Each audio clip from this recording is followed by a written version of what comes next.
Hello दोस्तों, welcome to YouTube channel Ahilyabai coaching classes. दोस्तों, आज की इस वीडियो में मैं आपको 2 नंबर के क्वेश्चन जो करा रहा था कल के वीडियो में, तो 3 क्वेश्चन करा दिया था। ऑब्जेक्टिव क्वेश्चन, सभी ऑब्जेक्टिव क्वेश्चन जो भी थे वो भी करा दिएगा। आज चौथा प्रश्न 2 नंबर का कराने वाला हूं। तो इस पार्ट से 6 अंक के प्रश्न पूछे जाएंगे। आप हमारे चैनल में नए हैं तो चैनल को सब्सक्राइब कर लें और वीडियो को शेयर कर दें। दोस्तों, चैनल को सब्सक्राइब तभी करें जब चैप्टर 1, 2, 3 आप देख लें कि कोई सा प्रश्न छूटा तो नहीं है, सभी प्रश्न कराया गया, तभी आप चैनल को सब्सक्राइब करें। दोस्तों, इसके बाद है चौथा प्रश्न है, प्रतिस्थापन अपक्रिया किन्हें कहते हैं। प्रतिस्थापन अपक्रिया किन्हें कहते हैं? तो प्रतिस्थापन अपक्रियाएं जब किसी कार्बनिक यौगिक से एक हाइड्रोजन परमाणु को विस्थापित करके कोई विषम परमाणु या परमाणुओं का समूह उसके स्थान को ग्रहण कर लेता है तो अभिक्रियाएं प्रतिस्थापन अपक्रियाएं कहलाती हैं।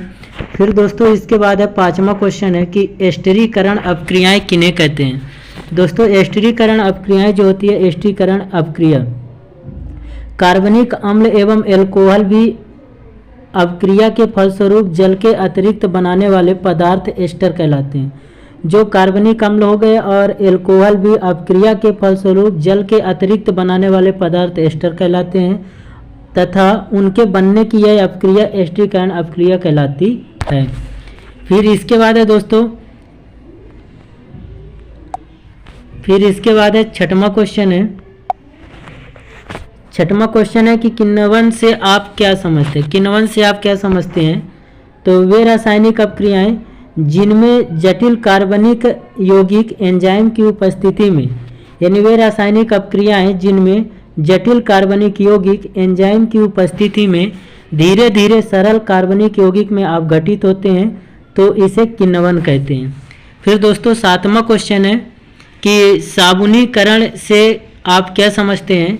तो साबुनीकरण यानी क्षारों की वसा अथवा तेलों के जल अपघटन की अपक्रिया के स्वरूप साबुन बनने का उपक्रम साबुनीकरण कहलाता है। फिर इसके बाद 8वां क्वेश्चन है दोस्तों, आप क्वेश्चन देख लीजिए। 8वां नंबर है, कार्बन एवं उसके यौगिकों का उपयोग अधिकतर अनुप्रयोगों में ईंधन के रूप में क्यों किया जाता है। तो दोस्तों, इसका राइट आंसर होगा कि कार्बन एवं उसके यौगिक हमारे ईंधन के प्रमुख स्रोत हैं। कार्बन एवं उसके यौगिक हमारे ईंधन के प्रमुख स्रोत हैं। ये दहन के फलस्वरूप ऊष्मीय ऊर्जा उत्पन्न करते हैं। जो ये दहन के फलस्वरूप होते हैं ऊष्मीय ऊर्जा उत्पन्न करते हैं, इसलिए इनका अनुप्रयोग अधिकतर ईंधन के रूप में होता है। फिर दोस्तों, 7वां क्वेश्चन है कि कठोर जल में साबुन से औपचारिक करने पर झाग के निर्माण को समझाइए। यानी कठोर जल में साबुन से उपचारित करने पर झाग के निर्माण को आपको समझाना है। तो साबुन कठोर जल में उपस्थित कैल्शियम एवं मैग्नीशियम लवणों से अभिक्रिया करता है। जो दोस्तों कठोर जल होता है उसमें कैल्शियम एवं मैग्नीशियम लवणों से अभिक्रिया करता है। ऐसे में झाग उत्पन्न करने के लिए अधिक मात्रा में साबुन का प्रयोग करना पड़ता है। फिर इसके बाद 10वां क्वेश्चन है दोस्तों। 10वां क्वेश्चन है कि ऑक्सीकारक क्या है। दोस्तों, 10वां क्वेश्चन है ऑक्सीकारक क्या है। तो इसको भी देखेंगे कि ऑक्सीकारक जो पदार्थ अन्य पदार्थों को ऑक्सीजन देने की क्षमता रखते हैं। ऑक्सीकारक क्या है? यानी जो पदार्थ अन्य पदार्थों को ऑक्सीजन देने की क्षमता रखते हैं, ये ऑक्सीकारक कहलाते हैं। बहुत ही सरल है दोस्तों। फिर इसके बाद 11वां क्वेश्चन है। 11वां क्वेश्चन है कि क्या आप डिटर्जेंट का उपयोग कर बता सकते हैं कि कोई जल कठोर है या नहीं। तो डिटर्जेंट का उपयोग कर बता सकते हैं कि क्योंकि डिटर्जेंट कठोर एवं मृदु दोनों प्रकार के जल के साथ समान रूप में झाग नहीं देता है। तो किसी बच्चे ने कमेंट किया है कि सर आप ऑनलाइन ऐप में भी पढ़ाते हैं क्या। तो दोस्तों, मैं केवल यूट्यूब पर पढ़ाता हूँ, ऑनलाइन ऐप पर नहीं पढ़ाता हूँ।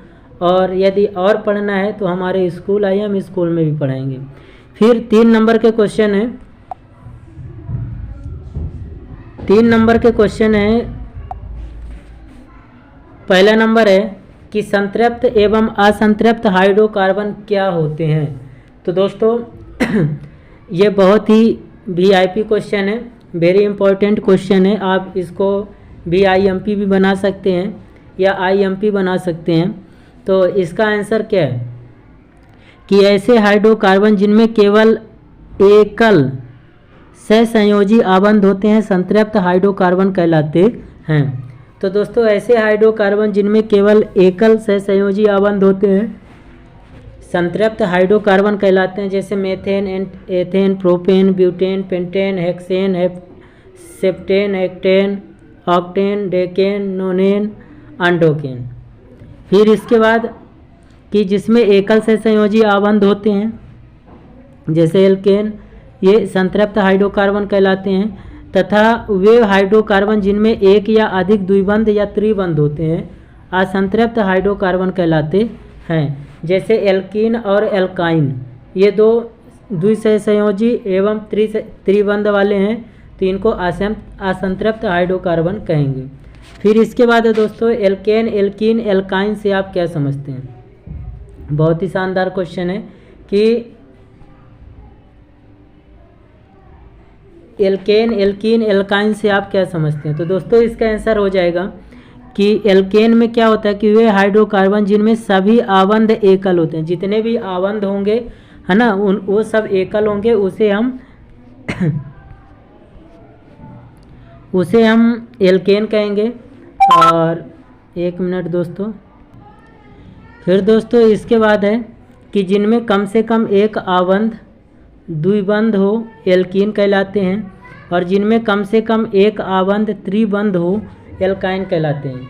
यानी एक आबंध द्विबंध हो गए, केवल एक आबंध जो होगा कम से कम एक आबंध तो द्विबंध होना चाहिए, वे एल्कीन कहलाएंगे। और जिनमें कम से कम एक आबंध त्रिबंध हो वो एल्काइन कहलाएंगे, और जिसमें सभी आबंध एकल हो उसे हम एल्केन बोलेंगे। फिर इसके बाद है दोस्तों प्रश्न तीसरा है कि कार्बन के दो गुणधर्म कौन से हैं? कार्बन के दो गुणधर्म कौन से हैं जिनके कारण हमारे चारों ओर कार्बन यौगिक की विशाल संख्या दिखाई देती है? तो कार्बन के गुण जिनके कारण कार्बनिक यौगिकों को विशाल संख्या दिखाई देती है, तो पहला होता है चतुसंयोजकता, फिर है